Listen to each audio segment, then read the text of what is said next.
நாங்கள் Poonapalli பஞ்சாயத்துலேருந்து silver road லேஅவுட்லேருந்து பேசுகிறோங்க. நாங்கள் இங்கே ஒரு 250 ஃபேமிலிஸ் இருக்கிறோம்.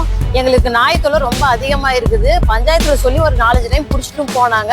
ஆனால் இங்கே இருக்கிறவங்க பிடிச்சிட்டு போகிறாங்களே விட மாட்டுறாங்க. மறுபடி கொண்டு வந்து நாயை விட்டுறாங்க. முன்ன சின்ன பிள்ளையிலேருந்து பெரியவங்க வரைக்கும் எல்லாத்தையும் கடிச்சிக்கிட்டே இருக்குது. இப்போ ரீசெண்டாக ஒரு நாளைக்கு 4 பேர் 5 பேர் ரொம்ப பாதிக்கப்படுறோம். இந்த பிரச்சனைக்கு 2 வருஷமா பார்க்குறோம். 2 வருஷமா எங்களுக்கு சொல்யூஷன் கிடைக்கல. அதனால இருக்கிற லேடிஸ் எல்லாம் சேர்ந்து நாங்கள் ப்ரொடெஸ்ட் பண்ணிட்டு இருக்கிறோம். இதுக்கு இன்னைக்காச்சும் ஒரு சொல்யூஷன் கிடைக்கட்டும்னு பார்க்குறோம்.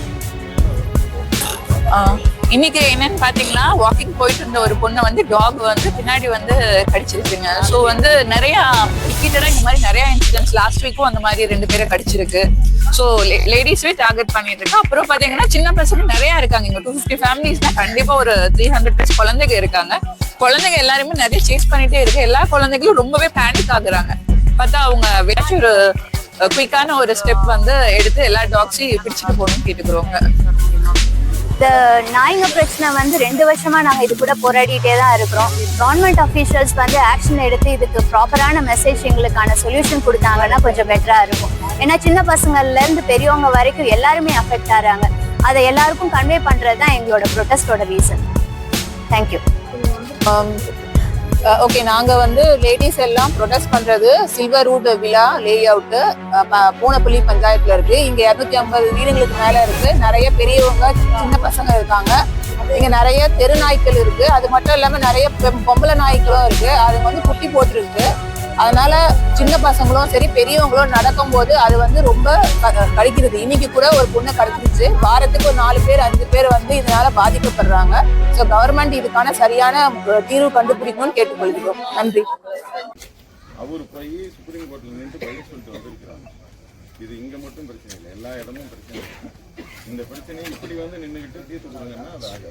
உடனே அதுக்கான ஏற்பாடு பண்ணி சொல்லி இருக்கிறேன். அதுக்கு நீங்க கோஆபரேட் பண்ணுங்க. இல்ல அதுதாங்க, அதான் இப்ப நான் சொல்லிட்டேன். நீங்க கேட்காததுக்கு முன்னாடி நான் சொல்லிட்டேன். என்ன ஸ்டெப்ஸ் எடுக்கணுமோ அதுக்கான வழி பண்ணியிருக்கிறேன். அதுக்கு மேல எங்களால என்ன பண்ண முடியுன்றதையும் அவங்களுக்கு சொல்லியிருக்கேன். இதை நான் பூரா இப்ப 1008 பேர் எல்லாரும் தான் வீடியோ இருக்கு. நான் எனக்கு லீகலா என்ன இருக்கு அதெல்லாம் சொல்லணும். அதை நான் சொல்லியிருக்கேன். அதனால நீங்க வந்து இதுல வந்து உடனே பண்ணுங்க அப்படின்னு சொன்னா, இப்போ உண்மையிலே இப்ப அந்த பக்கம் ஹாஸ்பிட்டலுக்கு போனவங்க இருப்பாங்க, வர்றவங்க இருப்பாங்க. அவங்க வந்து திருப்பி இங்கிருந்து வெளியில ஹாஸ்பிட்டலுக்கு போன அப்பாயின்மெண்ட் போட்டவங்க இருப்பாங்க. இதெல்லாம் நீங்க சொல்லாதீங்க. நம்ம அது என்ன எந்த எமர்ஜென்சி யாருக்குன்றது, எனக்கு பர்சனல் எமர்ஜென்சி நான் போகணும்னு நினைக்கிறேன். அது உங்ககிட்ட இல்லைங்க சொல்லியிருக்கேன். இப்போ செக்ரட்டரி வருவாங்க. நீங்கள் எல்லாமே கொஞ்சம் அப்படியே ஓரம் இருங்க. செக்ரட்டரி வந்த உடனே சொல்லிடுவாங்க.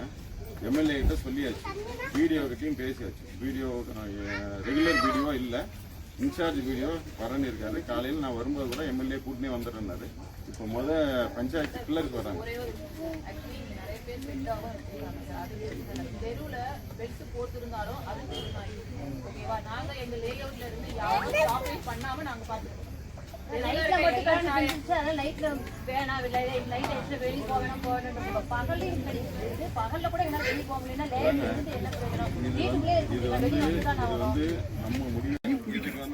உட்காந்து முடிவு பண்ண முடியாது. இதுக்கு ஒரு கோர்ஸ் சப்போர்ட் வந்து மனசு இருந்தாலும் கேட்கறது இல்லை. ஆனால் நாயை கொண்டா வந்து கேட்கறதுக்கு 1000 யூனியன் அதுக்கு தான் கோர்ட்டும் சப்போர்ட் பண்ணுவாங்க, எல்லாருமே சப்போர்ட் பண்ணுவாங்க. அதை மீறி தான் வந்து உங்களுக்கு வந்து ஹெல்ப் பண்ணுறோம். அதை பண்ணுறதுக்கான நடவடிக்கை சொல்கிறேன். அசோசியேஷன் சொல்கிறேன், இது பண்ணுறேன். நீங்கள் கொஞ்சம் இருந்துட்டு இவங்களை போகிறவங்க வரவங்க விடுங்க. அதுக்குள்ளே செக்ரட்டரி வருவாங்க பேசுகிறேன்.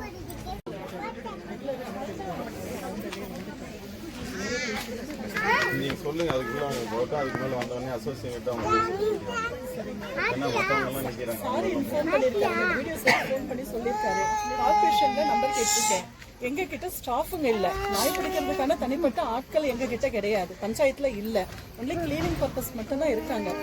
அவங்க கிட்ட கேட்டிருக்கோம். அவங்க நம்பரை கொடுத்த உடனே நான் அவங்களுக்கு கால் பண்ணி இன்ஃபார்ம் பண்ணி விட்டு பிடிக்க சொல்றேன். இப்ப நாயின்றது வெளியிருந்து வருதா இல்ல நீங்க வளர்த்த நாய்ங்களான்னு நாளைக்கு நான் ஒரு நம்பர் வாங்கிட்டு நான் விட்டு பிடிக்க சொல்றேன். குட்டி இருக்கு, என்ன பண்றது? நாங்க 2 மாசத்துல வளர்ந்துரும். பண்ண முடியாது. ஆள் இருக்கிறது 200 பேர் தான், நாய் இருக்கிறது 100 இருக்கு.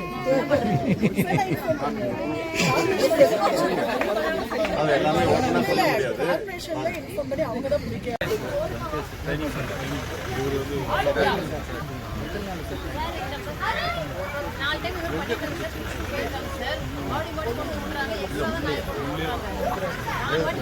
நாய் வரும்போது கார்பரேஷன் சொல்லி ஏற்பாடு பண்ணுறோம். டைம் நாளைக்கு நான் முடிஞ்சாலும் இன்னைக்கு ஒருத்தன் கடிக்கிறது மறுபடியும் யாரும் கடிக்கிறதுக்காக வெயிட் பண்ண வேண்டாம்.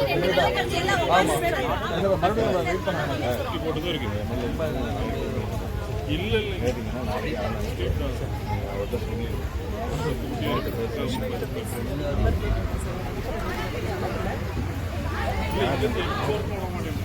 பாருங்க